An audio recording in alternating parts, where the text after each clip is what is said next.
Cricket का भगवान सचिन तेंदुलकर को कहा जाता है। पिछले 10 वर्षों में भारतीय राजनीति का भगवान है प्रशांत किशोर। ये मैं नहीं बोल रहा हूँ, भारत के अलग अलग प्रदेशों के उन मुख्यमंत्रियों से जाके पूछिए जिनको सत्तासीन होने में, सत्ता तक पहुंचाने में प्रशांत किशोर का क्या योगदान है, ये वो बताएंगे। जलजला आ जाएगा, जलजला 2025 में। नमस्कार, फ्रंट बिहार देख रहे हैं आप। मैं आपके साथ राजमोहन सिंह।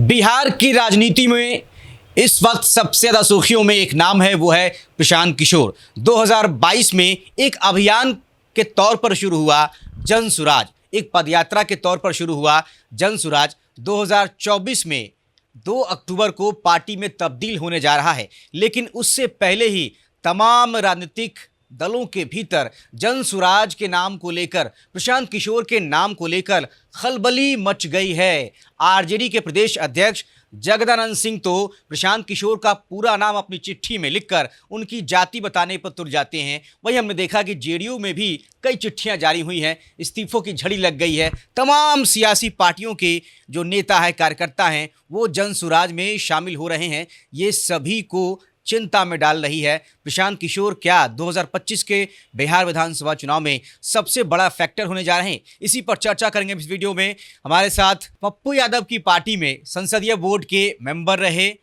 रानू शंकर जी हैं, जो पारू के बेटा के नाम से चर्चित है मुजफ्फरपुर में। बहुत बहुत स्वागत है आपका फ्रंट बिहार। बहुत बहुत धन्यवाद राजमोहन जी आपका। कैसे देखते हैं जन सुराज आपने ज्वाइन किया हाल ही में, इसके पहले पप्पू यादव के साथ आप रहे हैं, लगातार मुजफ्फरपुर में सक्रिय राजनीति में रहते हैं आप। हमने देखा है कि जन सुराज जैसे शुरुआत हुई इसकी बिहार में और पदयात्रा के तौर पर आगाज़ हुआ, वो अब पार्टी में तब्दील होने जा रहा है। 2024 में लोकसभा चुनाव बीत चुके हैं, इसमें जन सुराज ने भाग नहीं लिया और पार्टी बन रही है। 2 अक्टूबर को अनाउंसमेंट हो चुका है। लेकिन जन सुराज के नाम को लेकर बिहार के तमाम सियासी दलों में हलचल अभी से देखने को मिल रही है, क्योंकि लगातार हमने देखा सदस्यता अभियान जब भी चले मुजफ्फरपुर में तो अलग अलग पार्टियों के नेता कार्यकर्ता जुड़ रहे हैं, तमाम पंचायत के प्रतिनिधि जुड़ रहे हैं और जो लोग भी चुनाव लड़े हैं पहले और सफलता उनको नहीं मिल पाई है, वो सभी लोग जन सुराज का रुख कर रहे हैं। किस तरीके से देख रहे हैं इस खलबली को जो अन्य पार्टियों में मची हुई है? सबसे पहले तो राजमोहन जी आपको मैं अपने इस नारे के साथ इस इंटरव्यू का आगाज़ कर दें। जय जय बिहार, जय जन सुराज।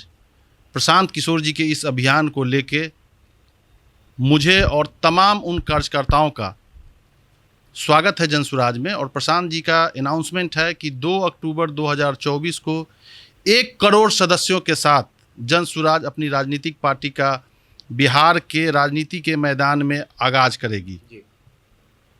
एक चीज़ अतिशयोक्ति नहीं हो तो मैं आपको बताऊं कि जैसे इस सदी में क्रिकेट का भगवान सचिन तेंदुलकर को कहा जाता है, पिछले 10 वर्षों में भारतीय राजनीति का भगवान है प्रशांत किशोर। राजनीति के भगवान पिछले 10 वर्षों में राजनीति के भगवान साबित हुए हैं प्रशांत किशोर भारतवर्ष में, जिन्होंने ये मैं नहीं बोल रहा हूँ, भारत के अलग अलग प्रदेशों के उन मुख्यमंत्रियों से जाके पूछिए जिनको सत्तासीन होने में, सत्ता तक पहुंचाने में प्रशांत किशोर का क्या योगदान है, ये वो बताएंगे। उनका परफॉर्मेंस, उनका सर्टिफिकेट, उनका क्रेडेंशियल ये बताता है कि वो राजनीति में नेताओं से लेकर जनता तक के नब्ज को टटोलने का महारत हासिल है प्रशांत किशोर को।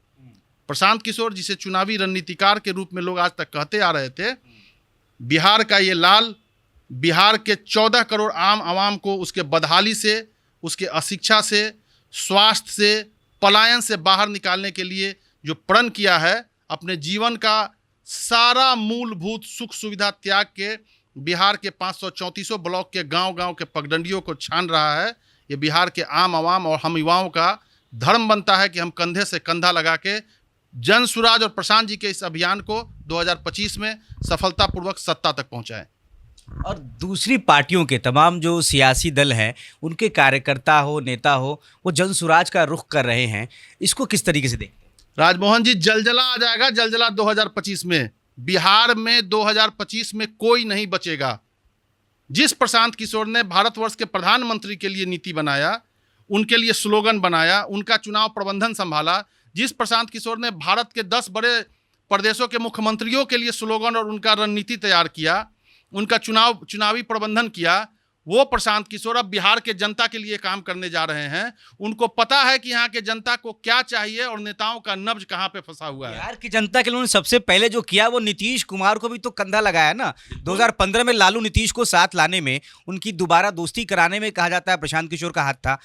नहीं, ये तो राजनीति का ये समय है, समय काल परिस्थिति है। उस दिन वो नीतीश कुमार जी के साथ थे, नीतीश जी के लिए काम कर रहे थे, जेडीयू के लिए काम कर रहे थे।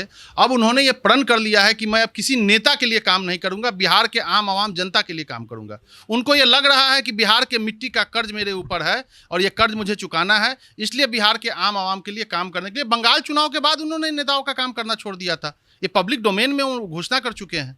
तो अब नेता के लिए नहीं, जनता के लिए काम कर रहे हैं, बिहार के लिए काम कर रहे हैं। बिहार का बेटा होने के चलते बिहार के मिट्टी का उनके ऊपर जो कर्ज है उसको चुकाने के लिए, बिहार को भारत के अग्रणी 10 प्रदेशों में शामिल करने के लिए ये उन्होंने प्रण लिया हुआ है, जिसके लिए अभियान है और ये काम कर रहे हैं। आखिरी सवाल रहेगा, भाजपा की जो राजनीति है उसको किस तरीके से देखते हैं? बिहार में 17 महीने के 2 कार्यकाल जो है वो जेडीयू के साथ आरजेडी का रहा है। पिछले अगर 10 सालों की राजनीति हम देखें तो नीतीश कुमार के साथ भी रही है बीजेपी और खिलाफ भी रही है।